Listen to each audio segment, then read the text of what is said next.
ഏവർക്കും management and commerce കോർണറിലേക്ക് സ്വാഗതം.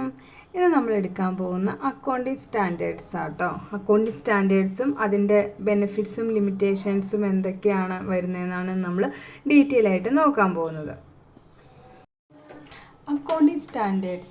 Accounting standards are written policy document covering the aspects of recognition, measurement, treatment, presentation and disclosure of accounting transaction in financial statement.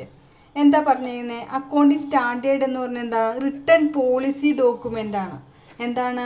Written എഴുതപ്പെട്ടിട്ടുള്ള എന്താണ്? Policy documents covering the aspects of recognition and measurement, treatment, presentation and disclosure of accounting transactions in the financial statement. എന്താ പറഞ്ഞേക്കുന്നത്? Financial സ്റ്റേറ്റ്മെൻറ്റിലുള്ള അക്കൗണ്ട്സും കാര്യങ്ങളും എങ്ങനെ ഇത് ചെയ്യണമെന്ന് കൃത്യമായ ആസ്പെക്ട്സിൽ എങ്ങനെ present ചെയ്യണം എന്നതിനെക്കുറിച്ചൊരു റിട്ടൺ പോളിസി ഡോക്യുമെൻ്റാണ് അക്കൗണ്ടിങ് സ്റ്റാൻഡേർഡ് എന്ന് പറയുന്നത്.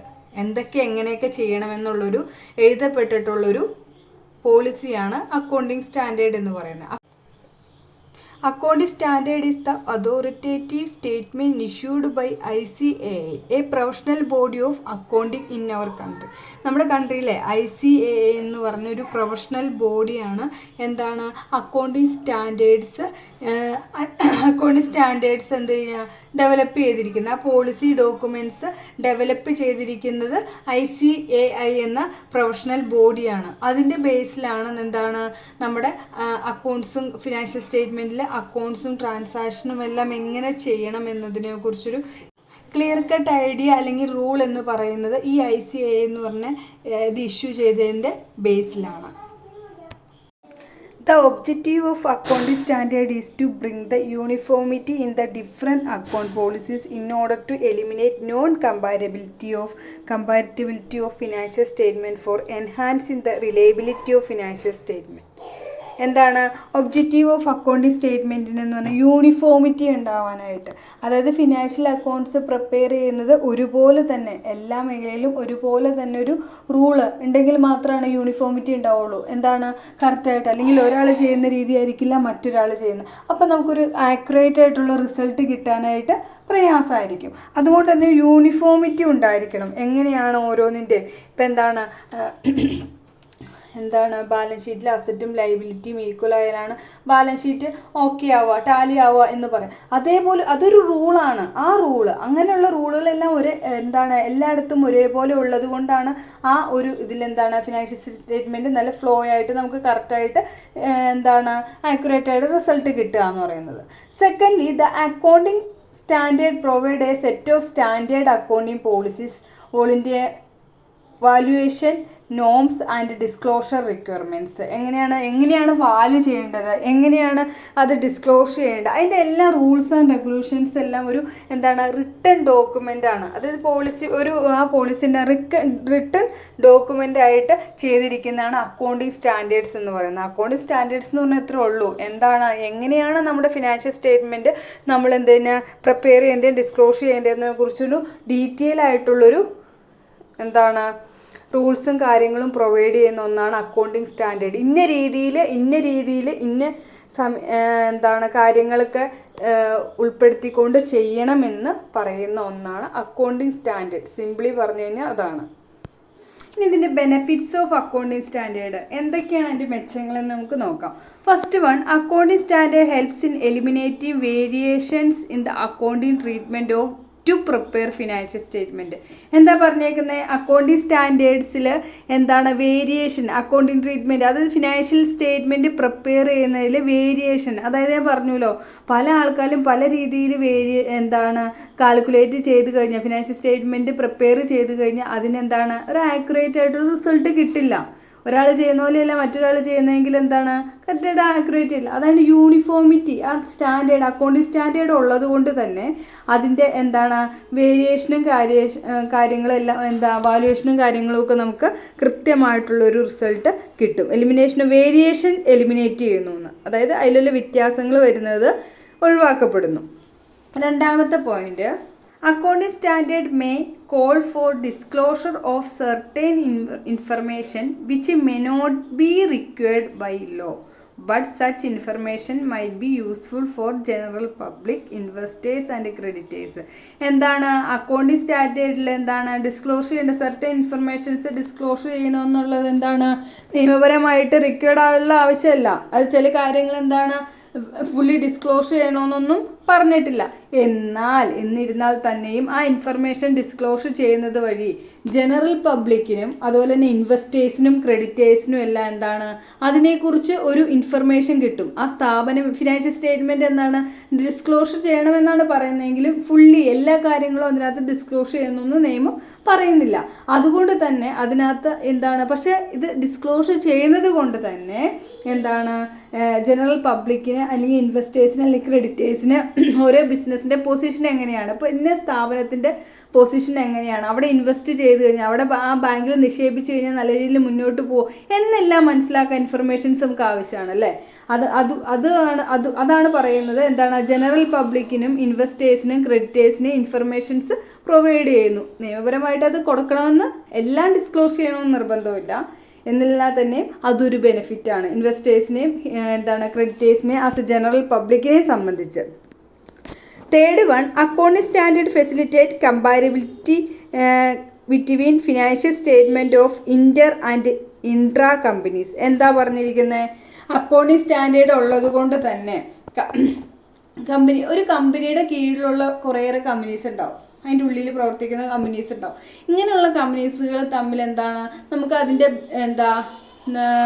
കമ്പാരിറ്റബിലിറ്റി സ്റ്റഡി നടത്താനായിട്ട് അവർ തമ്മിൽ എന്താണ് കാര്യങ്ങൾ അതാണോ കുറച്ചുകൂടെ ബെനിഫിറ്റ്, എ ബി സി ഇങ്ങനെ കമ്പനികൾ ഉണ്ടെങ്കിൽ എ ആണോ നല്ല, ബി ആണോ നല്ല, സി ആണോ തമ്മിൽ ഒരു കമ്പാരിറ്റബിലിറ്റി സ്റ്റഡി നടത്താനായിട്ട് ഈ അക്കൗണ്ടിങ് സ്റ്റാൻഡേർഡ്സ് ഉള്ളത് കൊണ്ട്.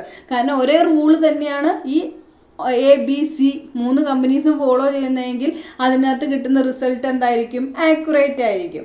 അതുകൊണ്ട് തന്നെ അതാണ് ബെനിഫിറ്റ് ആയിട്ട് ഏറ്റവും ബെനിഫിറ്റ്. കാരണം അതാണ് അക്കൗണ്ടിങ് സ്റ്റാൻഡേർഡ് എന്ന് പറഞ്ഞാൽ യൂണിഫോമിറ്റി ഉണ്ടാവും അതിനകത്ത്, റൂൾസും കാര്യങ്ങളും എല്ലാം എല്ലാവരും ഒരേപോലെ തന്നെ പാലിക്കണം. അതുകൊണ്ട് തന്നെ ഈ എ ബി സി എന്ന് പറയുന്ന ഇന്റർ കമ്പനീസ് എന്ന് പറയുന്നത് അതിൻ്റെ ഉള്ളിലുള്ള കമ്പനീസും അതിൻ്റെ കീഴിലുള്ള കുറേ കമ്പനീസുകൾ തമ്മിൽ കമ്പയർ ചെയ്യാനായിട്ട് നമുക്ക് സാധിക്കും അല്ലേ. ഒരേ നിയമം ഒരേ റൂൾസും ഒരേ കാര്യങ്ങളുമാണ് അവർ ഫോളോ ചെയ്യുന്നതെങ്കിൽ അവർ തമ്മിലുള്ള അക്കൗണ്ട്സും ഫിനാൻഷ്യൽ സ്റ്റേറ്റ്മെൻറ്റ് പ്രിപ്പയർ ചെയ്യുന്ന ഒരേ മെത്തേഡിലായിരിക്കും. അപ്പോൾ ഏറ്റവും പ്രോഫിറ്റ് ഉള്ള ഏതാണെന്ന് കണ്ടുപിടിക്കാൻ വീക്കായിട്ടുള്ളത് കണ്ടുപിടിക്കാൻ സാധിക്കും. എന്തെങ്കിലും ബെനിഫിറ്റോ കാര്യങ്ങൾ കൂടുതൽ നല്ല നല്ല ഡിസിഷൻ എടുക്കാനായിട്ട് ഈ പറഞ്ഞ കാര്യങ്ങൾ ഹെൽപ്പ് ചെയ്യുന്നു accounting standard. Next one, limitation of accounting സ്റ്റാൻഡേർഡാണ് നമ്മൾ നോക്കാൻ പോകുന്നത്. അതിൽ first one, accounting standard make choices between different alternate accounting treatment difficult to apply. Accounting standard make choose different alternative accounting treatment. അതായത് ഇപ്പോൾ നമുക്കൊരു ഉത്തരം കണ്ടുപിടിക്കാനായിട്ട് ആൾട്ടർനേറ്റ് ആയിട്ടുള്ള പല മെത്തേഡ്സും ഉണ്ടാവും. ഇപ്പോൾ ഒരു കോസ്റ്റ് ഇവാലുവേറ്റ് ചെയ്യാനാണെങ്കിൽ എന്ത് തരത്തിലാണെങ്കിലും flexible method, fixed valuation method, അങ്ങനെ പല തരത്തിലുള്ള അതിനെക്കുറിച്ച് ഡീറ്റെയിൽ ആയിട്ട് നിങ്ങൾ പഠിച്ചു വരുന്നുണ്ടാവുള്ളൂ. ഒരു കോസ്റ്റ് എന്ത് കാര്യം കാൽക്കുലേറ്റ് ചെയ്യാനാണെങ്കിലും ആൾട്ടർനേറ്റീവ് ആയിട്ടുള്ള ഡിഫറെൻറ്റ് മെത്തേഡ്സ് ഉണ്ടാവും അല്ലേ.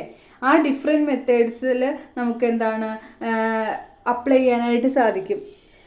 റിസൾട്ടൊക്കെ ഒരേ ഇത് തന്നെയാണ് ലഭിക്കുന്നത്, ഒരേ മെത്തേഡിലേക്ക് എത്തണമെങ്കിലും അതിൻ്റെ ഡെപ്ത് സ്റ്റഡി കാര്യങ്ങളെക്കുറിച്ചെന്ന് പറയുന്നത് ഒരു ഡിഫിക്കൽട്ടാണ് എന്നാണ് പറയുന്നത്. ഡിഫറെൻറ്റ് മെത്തേഡ്സ് യൂസ് ചെയ്യുമ്പോൾ, അതായത് ഈസി ആയിട്ടുള്ള മെത്തേഡുണ്ട്, ഡിഫിക്കൽറ്റിലൂടെ പോകുന്ന മെത്തേഡ്സ് ഉണ്ട്. അപ്പോൾ ഡിഫിക്കൽട്ട് ആകുമ്പോൾ കൂടുതൽ കുറേ അഡ്വാൻറ്റേജ് ഉണ്ടാവും, ഈസി ആകുമ്പോഴും അതിൻ്റേതായിട്ടുള്ള ഇതുകളുണ്ടാവും. അപ്പോൾ അങ്ങനെ ഡിഫിക്കൽറ്റി ഉണ്ട് അപ്ലൈ ചെയ്യാനായി. ഈ അപ്ലൈ ചെയ്യുന്നതിൽ ഡിഫിക്കൽറ്റിയാണ് ഒന്നാമത്തെ.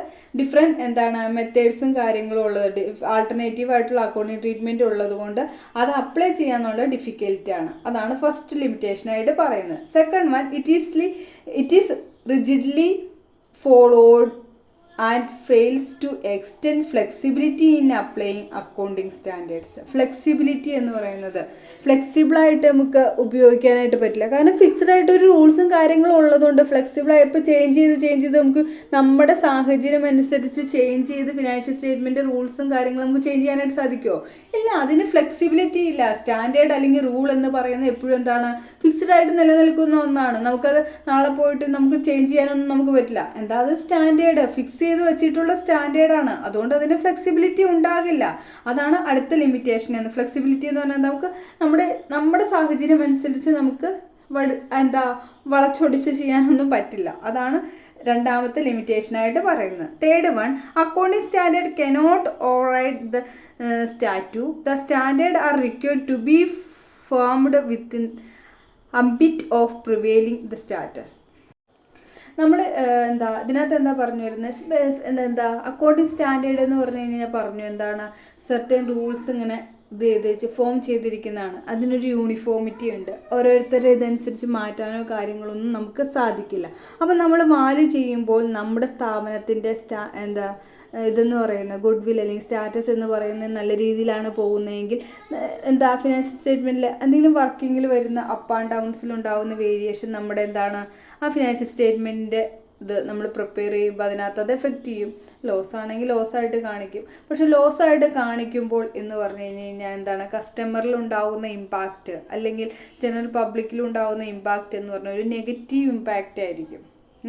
പക്ഷെ ആ സ്ഥാപനം ആ ടൈമിലൊരു ഡൗണിൽ പോയതായിരിക്കാം, പിന്നീടിലേക്ക് അവർക്ക് അപ്പിലേക്ക് പോകുന്ന ഒരു കമ്പനിയാണ് എങ്കിൽ തന്നെയും അത് നമ്മൾ എടുക്കുന്ന പർട്ടിക്കുലർ പീരീഡിൽ ഉണ്ടാകുന്ന സ്റ്റാറ്റസ് അനുസരിച്ചായിരിക്കും വാല്യൂ ചെയ്യുന്നത്. അത് കമ്പനിയെ സംബന്ധിച്ച് ഒരു നെഗറ്റീവ് ഇമേജാണ് ക്രിയേറ്റ് ചെയ്യപ്പെടുന്നത്. ഇതെല്ലാമാണ് ലിമിറ്റേഷൻസ്, അക്കൗണ്ടിങ് സ്റ്റാൻഡേർഡിൻ്റെ ലിമിറ്റേഷനായിട്ട് പറയുന്നത്.